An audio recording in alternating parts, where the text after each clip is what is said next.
नमस्कार विद्यार्थी मित्रांनो, मी रतिकांत मोरे. तुम्हा सर्वांचं माझ्या यूट्यूब चॅनलवर खूप खूप स्वागत. आज आपण इंग्लिश ग्रामरमधला एक महत्त्वाचा घटक, इंग्रजी ग्रामरमध्ये एक महत्त्वाचा असणारा घटक आहे ज्याला आपण आर्टिकल्स म्हणतो, मराठीमध्ये ज्याला आपण उपपदे असं म्हणतो. आणि आपण आत्तापर्यंत नक्की ए, ॲन आणि द चा वापर नक्की शिकलेले असाल. ठीक आहे, तर आपल्याला हा जो घटक आहे आर्टिकल्स, हा 3 भागामध्ये घ्यायचा आहे. त्यातला पहिला भागाचा आपण घेत आहोत. चला तर सुरू करूयात. Articles, what are the articles? Articles म्हणजे नेमकं काय? Articles are words that define noun as specific or unspecific. Articles हे असे शब्द असतात, म्हणजे ए, ॲन आणि द हे असे शब्द असतात की जे डिफाईन करतात, जे सांगतात की दिलेलं नाउन हे नेमकं स्पेसिफिक आहे, विशेष आहे, किंवा ज्याला आपण काय म्हणूयात की साधारण आहे, नेमकं त्याला निश्चित आहे की अनिश्चित आहे, याची माहिती देण्याचं काम हे आर्टिकल्स करत असतात. Articles have 2 types. आर्टिकल्सचे एकूण 2 प्रकार पडतात. You can see the first type is indefinite article, the second one is definite article. Okay, so indefinite आर्टिकल्समध्ये पुन्हा 2 भाग येतात तुम्हाला, अ आणि ॲन हे 2 प्रकार आहेत त्याचे. ठीक आहे, आणि डेफिनेटमध्ये एकच उपपद येतं जे आपल्याला माहिती आहे, द हे उपपद. आता इनडेफिनेट आर्टिकल्स म्हणजे नेमकं काय? तर डज नॉट रेफर, म्हणजे indefinite article does not refer any particular thing. एका विशिष्ट गोष्टीसाठी हे वापरलं जात नाही. म्हणजे तुम्ही याला थोडा वेळ असं म्हणू शकता की हे एक अनिश्चित उपपद आहे. बघा, हे अनिश्चित आहे, तर हे मात्र एखाद्या पर्टिक्युलर थिंगसाठी असतं. म्हणजे हे कसलं व्हायला पाहिजे? तर हे डेफिनेटली कसं व्हायला पाहिजे? निश्चित उपपद व्हायला पाहिजे. म्हणजे बघा, उपपदाचे 2 प्रकार पडतात, निश्चित आणि अनिश्चित. अनिश्चितमध्ये 2 येतात, अ आणि ॲन, आणि निश्चितमध्ये एकच येतो, दॅट इज द. ठीक आहे, तर हे 3 आर्टिकल्स 2 वेगवेगळ्या प्रकारामध्ये विभागलेले आहेत. ठीक आहे, चला सुरू करूयात. पहिला टाईप यातला ए आणि ॲनचा वापर नेमका कधी करायचा हे आपल्याला शिकायचं आहे. तर पहिल्यांदा ह्याचे काही नियम तुम्हाला बाजूला दिसत असतील सर्कलमध्ये. त्याच्या सुरुवातीला आपण काय करूयात, हे जी वाक्य आहेत ही वाक्य वाचूयात, ती वाक्य आधी समजून घेऊयात. दिस इज अ कार. तुम्ही पाहू शकताय की या ठिकाणी आर्टिकल्स वापरलेले आहेत. या ठिकाणी तुम्हाला अ हे आर्टिकल दिसतंय. That is a computer, a या ठिकाणी दिसतंय. पुढं it is an elephant, an दिसतंय, आणि शी इज ॲन अँकर, ॲन तुम्हाला दिसतंय. म्हणजे पहिले 2 जे सेंटेन्सेस आहेत त्याच्यामध्ये अ हे उपपद वापरले, तर दुसऱ्या 2 सेंटेन्सेसमध्ये तुम्हाला ॲन हे उपपद वापरलेलं दिसेल. आता आपण हे जे उदाहरणं आहेत, ह्या उदाहरणांना आपल्या नियमांमध्ये टाकून व्हेरीफाय करूया, पडताळून पाहूया. तर पहिला नियम या ठिकाणचा वाचतोय मी. काय म्हणतोय बघा, use a or an before common noun. लक्षात घ्या, आर्टिकल्स हे नेहमी कॉमन नाउनच्या आधी वापरले जातात. आता बघा, कार कॉमन नाउन आहे, कम्प्युटर कॉमन नाउन आहे, एलिफंट कॉमन नाउन आहे, आणि अँकर हे सुद्धा कॉमन नाउन म्हणजे काय? कुठल्याही समुदायाला, घटकाला दिलेलं नाव, एक साधारणपणे दिलेलं नाव. समजा मुलगा म्हटलं की आपल्याला फिक्स कुठला राहतोय का? नाही, लक्षात घ्या. ठीक आहे, तर त्या पद्धतीचं नाउन. लक्षात घ्या, कलेक्टिव्ह नाउन हे ग्रुपला दिलेलं नाव असतं. एखाद्या ग्रुपला काय म्हणायचं? समजा खेळाडूंचा एक गट दिसतोय, त्याला आपण संघ म्हणतो. तसं कॉमन नाउन हे जे आहे, कॉमन नाउन काहीतरी त्यांच्यामध्ये सारखेपणा आहे म्हणून नाव दिलं जातं, त्याला आपण कॉमन नाउन असं म्हणतो. ठीक आहे, दुसरा रूल काय सांगतो बघा, the noun should be singular. आता बघा, हे नाउन कॉमन असलं पाहिजे, पहिला नियम. दुसरा नियम काय सांगतो? That noun should be singular. Singular म्हणजे काय?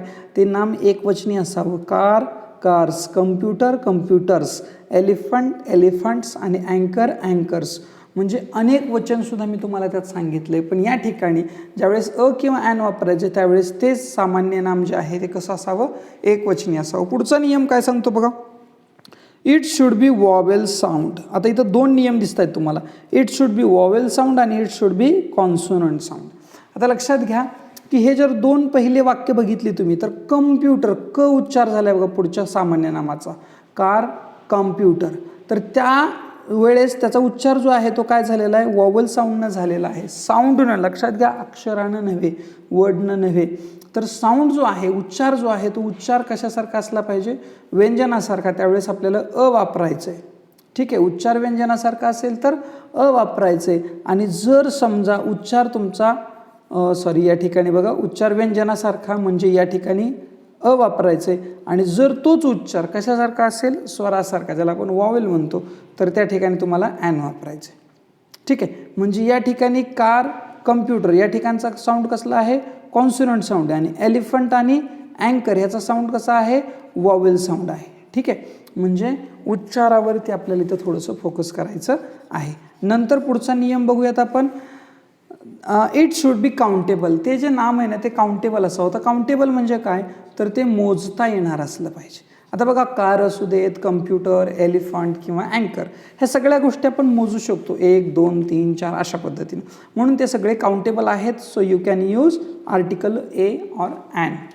नंतरचा नियम आणि शेवटचा नियम काय बघा, शुडंट हॅव डेफिनेट इन्फॉर्मेशन. आपल्याला जे पण नाऊन दिलं आहे त्याची निश्चित अशी माहिती आपल्याला नसावी. आता बघा, दिस इज अ कार, कोणती कार, कसली कार, कोणत्या कंपनीची कार, आपल्याला काहीही माहिती नाही. अशा वेळेस तुम्ही अ किंवा ॲन उच्चारानुसार वापरू शकता. एलिफंट, कोणता एलिफंट आपल्याला माहीत नाही. अँकर कोण माहीत नाही. कम्प्युटर कोणता, कसला, काहीही आपल्याला त्याच्याबद्दल माहिती नाही. तर असे जर तुम्हाला नियम तुमच्या नाऊनमध्ये दिसत असतील तर तुम्हाला ए किंवा ॲन वापरायचे. फक्त ए कधी वापरायचे, जर पुढच्या नामाचा उच्चार हा व्यंजनासारखा होत असेल तर अ वापरा, आणि तो जर स्वरासारखा होत असेल तर ॲन वापरा. ठीक आहे, आय होप की हे नियम तुम्हाला, बेसिक नियम आहेत हे तुम्हाला कळले असतील. गरज वाटत असेल तर स्क्रीनशॉट काढून घ्या. ठीक आहे, चला बोलूयात आता पुढच्या पेजवरती. आर्टिकल ए आणि ॲन. आता इथं थोडा नियम बघूयात जो आता आपण अभ्यासला तो. The article a is used before consonant word or any vowel with consonant sound. लक्षात घ्या, कॉन्सोनंट वर्ड किंवा कॉन्सोनंट साऊंड असेल तरच ए उपपद वापरणार आहात. म्हणजे कसं, कार्टून या ठिकाणी बघा क असं उच्चार होतोय, स्कूल स असा उच्चार होतोय, गर्ल ग असा उच्चार होतोय, आणि ल लॅपटॉप ल असा उच्चार होतोय. म्हणजे या ठिकाणी सगळे साऊंड जे आहेत ते तुम्ही बघू शकता कॉन्सोनंट साऊंड आहेत. आता खालच्या लाईनला थोडंसं चला. युनिव्हर्सिटी, यू, लक्षात घ्या, university A E I O U पैकी जरी हे एक स्वर असला तरी स्वरानं जरी वाक्याची, शब्दाची सुरुवात, नामाची सुरुवात झाली असली तरी त्याच्या आधी मात्र अ वापरले हे लक्षात घ्या. कारण युनिव्हर्सिटी हा शब्द जरी यू या अल्फाबेटपासून सुरू झालेला असला तरी त्याचा उच्चार मात्र य ह्या अक्षरानं होतो. आणि असं जर असेल तर अशा वेळी तुम्हाला काय करावं लागतं, तर लक्षात घ्या, ए हे उपपद वापरावं लागतं. आता खालचे सगळे उदाहरणं वाचून बघा. दुसरा शब्द आहे युनिफॉर्म, य असाच उच्चार आले आहे. 1 रुपी नोट, 1 रुपी नोट, व हे काय आहे, मराठीमध्ये जरी तुम्ही गेलात तरी त्या मराठीमध्ये आपल्याला लक्षात येतं की हे एक व्यंजन आहे, आणि व्यंजनाची सुरुवातीला व्यंजन असेल तर आपण अ हे उपपद वापरत असतो. तसंच युनियन लीडर, य. ठीक आहे, तर अशा पद्धतीचे नियम हे जे काय आहेत बेसिक ते तुम्हाला माहिती असले पाहिजेत. उद्यात पुढच्या, आता पुढची लाईन काय म्हणते बघा. Similarly the article an is used before the word beginning with vowel, that is a e i o u, or the letter of a consonant word with vowel sound. बघा लक्षात घ्या, महत्त्वाचे इथं पण लक्षात घ्या, कॉन्सोनंट साऊंड आणि इथं वॉवेल साऊंड.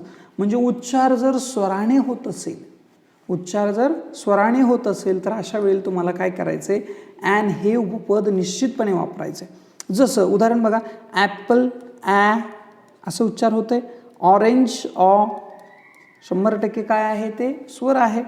अम्ब्रेला बघा, इकडं यूचा उच्चार यू असा होत होता, आता अ असा होतोय.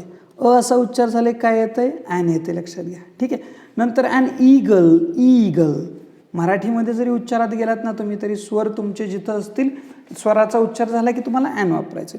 पुढची लाईन बघूयात आता. या ठिकाणी बघा, ॲन आर, लक्षात घ्या, एच हा सायलेंट आहे इथं. मग याचा उच्चार जरी सुरुवात व्यंजनानं झालेली असली तरी उच्चार मात्र स्वरासारखा आहे, म्हणून तिथं ॲन हे उपपद वापरलं गेलेलं आहे. नंतर बघा एम एल ए. ठीक आहे, आता तुम्ही म्हणाल की एम एल ए जर यम न सुरू झालं आहे की, पण ह्याचा उच्चार करताना आपण एम एल ए म्हणतो आणि ए हे काय आहे, स्वर आहे, म्हणून या ठिकाणी काय येणार आहे, ॲन येणार आहे. तसंच ऑनेस्ट बॉय आणि एस पी, एस पी अशा पद्धतीने, म्हणून एस ए आलं सुरुवातीला, म्हणजे या ठिकाणी तुम्हाला ॲन हे उपपद वापरावं लागते. हे 2 नियम चांगले लक्षात घ्या, कारण या नियमात बरेचसे विद्यार्थी फसतात अक्षरशः. ठीक आहे, आय होप की तुम्ही फसणार नाहीत. आता तुमच्या हे लक्षात आलेलं आहे. वळूयात पुढच्या पेजवरती. आता या ठिकाणी बघा नियम काय सांगतोय, a or an is use to make proper noun a common noun. Proper nouns do not take articles but to make them common noun a or a N is used. लक्षात घ्या, आपण मगाशीच बघितलं तर पहिलाच नियम की कॉमन नाउनच्या आधी आर्टिकल्स वापरतात, परंतु या ठिकाणी असं सांगितलंय की एखादं प्रॉपर नाउन जर कॉमन नाउन सारखं वापरलेलं असेल, बघा प्रॉपर नाउनच कसं वापरलंय, कॉमन नाउन सारखं वापरलं असेल तर अशा वेळेस आर्टिकल अ किंवा ॲन त्याच्या ह्याच्यानुसार वापरायचं आहे. जसं ही इज अ कोहली, अ कोहली आले. आता कोहली हे काय आहे खरं बघायला गेलं तर प्रॉपर नाउन आहे, पण त्याच्या आधी अ उपपद वापरले. कारण काय की तो आमच्या टीमचा जणू कोहलीचा आहे, टीमचा कोहली म्हटलं. ठीक आहे, आपण विराट कोहलीसाठी आर्टिकल येणारच नाही. ठीक आहे, पण ज्यावेळेस कोहली हा शब्द सामान्य नामासारखा वापरला जातो, तो आमच्या वर्गाचा म्हणजे विराट कोहलीचा आहे. ठीक आहे, यावेळेस तुम्हाला आर्टिकल, एखादा मुलगा एखादी मुलगी खूप सुंदर गाते तर अशा वेळेस तुम्ही म्हणू शकता she is a Lata of our class. ठीक आहे, म्हणजे तिला काय करतोय आपण तर कॉमन जे प्रॉपर नाऊन आहे त्याला कॉमन नाऊन सारखं वापरतोय. ठीक आहे, अशा वेळेला तुम्हाला काय वापरावं लागतं, आर्टिकल अ किंवा ॲन गरजेनुसार उच्चारानुसार वापरायचं. नंतर Ravi is a Kalam of our class, आमच्या वर्गात रवी म्हणजे आमच्या वर्गाचा कलामच आहे. ठीक आहे, म्हणजे आपण काय करतोय लक्षात घ्या की कलाम, अब्दुल कलाम जर बघायला गेलं तर हे नाऊन कसं आहे, प्रॉपर आहे, परंतु आपण त्याला कॉमन नाऊन सारखं वापरतोय. आणि अशा जसं जर तसा वापर होत असेल तर त्या ठिकाणी अ किंवा ॲन आपल्याला उच्चारानुसार वापरावं लागतं. पुढचा नियम पाहूयात. आता पुढचा नियम काय म्हणतो पहा, a singular common noun always requires an article. बघा सिंग्युलर जर असेल ना तर त्याला 100% आर्टिकल लागतं, कुठलंही येऊ द्या. ठीक आहे, सिंग्युलर असेल तर. But a plural common noun does not require any article. जर सिंग्युलर असेल तरच अ किंवा ॲन वापरू शकता, पण जर ते प्लुरल असेल तर तुम्हाला त्या ठिकाणी आर्टिकल ए किंवा ॲन वापरता येत नाही.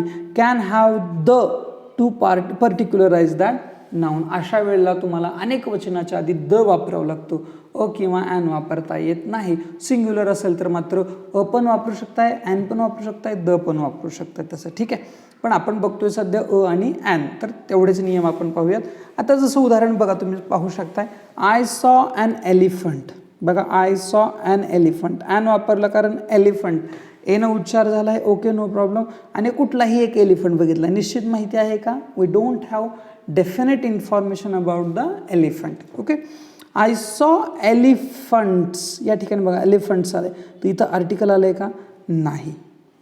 लक्षात घ्या, इथं आर्टिकल आलेलं नाही. आणि जरी आलं असतं तर कुठलं आलं असतं, द आलं असतं, अ किंवा ॲन येऊ शकणार नाही. ठीक आहे, नो आर्टिकल इज रिक्वायर्ड. या ठिकाणी आर्टिकल रिक्वायर्ड सांगितलंय का, नाही. I have seen the elephant again, मी पुन्हा एलिफंट बघितलं, म्हणजे याचा अर्थ तो आधी बघितला होता, त्याच्याबद्दलची निश्चित माहिती झाली होती, म्हणून आपण या ठिकाणी एलिफंटच्या आधी काय वापरलंय, द वापरलंय. ठीक आहे, आणि शेवटचा वाक्य काय सांगते बघा, I have seen the elephants again. Elephants आले बघा, इकडं काय आले, द आले. ठीक आहे, बिफोर लिव्हिंग द झू. आता या ठिकाणी तुम्ही बघू शकताय की refers particularly to the elephants of the zoo which were seen earlier. ह्याच्या आधी जे एलिफंट्स बघितले होते त्याच्यासाठी आलंय, म्हणजे माहिती झाली एखाद्या नामाची की पुन्हा आपल्याला दुसऱ्या वेळेस वापरताना द बिनधास्त वापरू शकताय, तुम्ही लक्षात घ्या. ठीक आहे, पुढच्या पेजवरती असेच काही महत्त्वाचे नियम पाहतोय आपण आणखी. If the noun is repeated, कधी कधी काय होतं बघा, एखादं नाउन आहे ना रिपीट होतं, पुन्हा पुन्हा पुन्हा पुन्हा येतं, then use a or an before the first use of noun. तर पहिला जो वापर आहे त्या नामाचा, तर त्याच्या आधी अ किंवा ॲन नियमानुसार उच्चारानुसार जे येईल ते वापरायचं. But use the before the second use of noun. परंतु पुन्हा जर ते नाम रिपीट होत असेल, पुन्हा पुन्हा येत असेल, तर अशा वेळी मात्र तुम्हाला द हे उपपद वापरावं लागतं. तुम्ही कुठलाही धडा काढा, एखाद्या विशिष्ट व्यक्तीचं नाव असेल, ठीक आहे, एखाद्या विशिष्ट घटकाचं नाव असेल, तर पुन्हा पुन्हा ज्यावेळेस ते रिपीट होतं ना त्यावेळेस त्याला काय वापरलं जातं, त्याच्या आधी आर्टिकल द वापरलं जातं. जसं इथं बघा एक वाक्य तुम्ही बघू शकता, पहिलंच वाक्य बघा, दिस इज अ बुक. या ठिकाणी बुकसाठी काय आलं बघा, अ आलं, बुकसाठी काय आलं, अ आलं, आणि पुन्हा त्याच बुकसाठी काय आलंय, द आले. पुन्हा अजून जरी पुढं तुम्हाला त्या बुक हा शब्द पुन्हा रिपीट झाला असता ते कॉमन नाउन, तरी त्याच्यासाठी काय आलं असतं, द हेच उपपद आलं असतं. म्हणजे पहिल्या वापरापूर्वी अ किंवा ॲन नियमानुसार. जसं आता खालच्या वाक्यात बघा, आय सॉ ॲन ईगल. ठीक आहे, इथं ॲन वापरलं. का ॲन वापरलं? कारण ईगल ई असं प्रोनाउन्स झालेलं आहे. ठीक आहे, जे स्वर आहे वॉवल आहे त्याच्यामुळं ॲन वापरलं. आणि पुढं कितीही वेळा ईगल येऊ द्या, ईगल हा हे नाऊन किती जरी वेळा आलं तरी तुम्हाला त्या ठिकाणी काय वापरायचं आहे? द हेच उपपद वापरायचं आहे. ठीक आहे, उद्यात पुढच्या नियमाकडं. आता पुढचा नियम काय म्हणतो पाहूयात. तर पुढचा नियम सांगतोय, if the common noun comes with an adjective. जर एखादं कॉमन नाऊन ॲडजेक्टिव्ह बरोबर येत असेल, म्हणजे नामाच्या आधी जर ॲडजेक्टिव्ह येत असेल, जसं पुअर मॅन. ठीक आहे, समजा आपण घेतला शब्द काय? Poor man. तर ह्याच्यापैकी नाऊन कुठलं आहे? मॅन हे नाऊन आहे. पुअर हे काय आहे? त्या माणसाचं ॲडजेक्टिव्ह आहे. म्हणजे अशी जर जोडी आली, असे जर शब्द जोडून आले, use a or an before the adjective, तर अशा वेळी तुम्हाला काय करायचं आहे? अ किंवा ॲन हे कॉमन नाऊनच्या आधी नाही तर त्या ॲडजेक्टिव्हच्या आधी वापरायचे. जसं दिस इज ॲन ओल्ड मॅन. ठीक आहे, आता नाऊन कुठलं आहे? मॅन आहे, पण मॅनच्या आधी आर्टिकल वापरून चालणार नाही कारण त्याच्या आधी ॲडजेक्टिव्ह आले. तर ॲडजेक्टिव्हचं जे फर्स्ट अल्फाबेट आहे ओल्ड म्हणत आहे. ठीक आहे, आणि याचं उच्चारण कसं होतं आहे? ओल्ड होतं आहे. म्हणजे हे काय आहे? वॉवेल आहे. आणि वॉवेल आहे म्हणजे काय यायला पाहिजे? या ठिकाणी यायला पाहिजे ॲन. म्हणून या ठिकाणी ॲन हा शब्द, ॲन हे आर्टिकल इथं वापरलं गेलं. दुसऱ्या वाक्यात बघा, I saw a small village. Small village कसलं आहे? स्मॉल.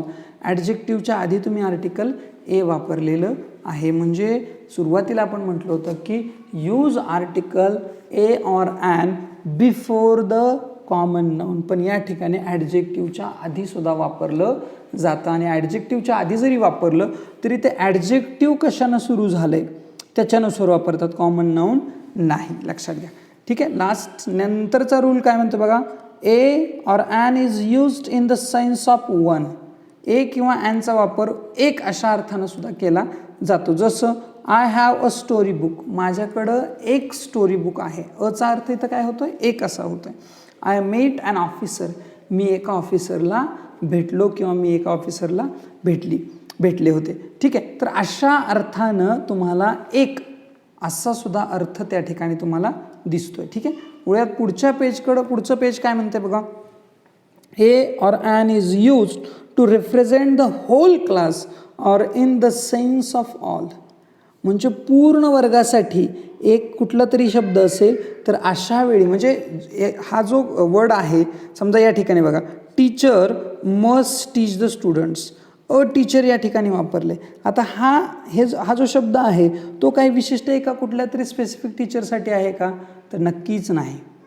म्हणजे शिक्षक या समुदायानं त्यातल्या कुठल्याही शिक्षकानं कसं शिकवावं तर विद्यार्थ्यांना व्यवस्थित शिकवावं. किंवा अशा वेळीच अ टीचर हे कुठल्या एका शिक्षकासाठी नाही तर ते सगळ्यांसाठी आहे. म्हणजे त्या होल समुदायासाठी तुम्हाला ते वापरलेलं दिसतंय. A doctor must love his patients.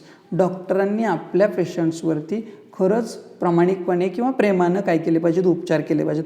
कुठल्या एका फिक्स डॉक्टरनं म्हटलं आहे का? नाही. तर डॉक्टर ह्या पूर्ण समुदायानं तसं केलं पाहिजे असा सांगण्याचा उद्देश त्याच्यातून आहे. म्हणजे होल क्लाससाठी जरी असेल अ किंवा ॲन आपण वापरू शकतो. लक्षात घ्या.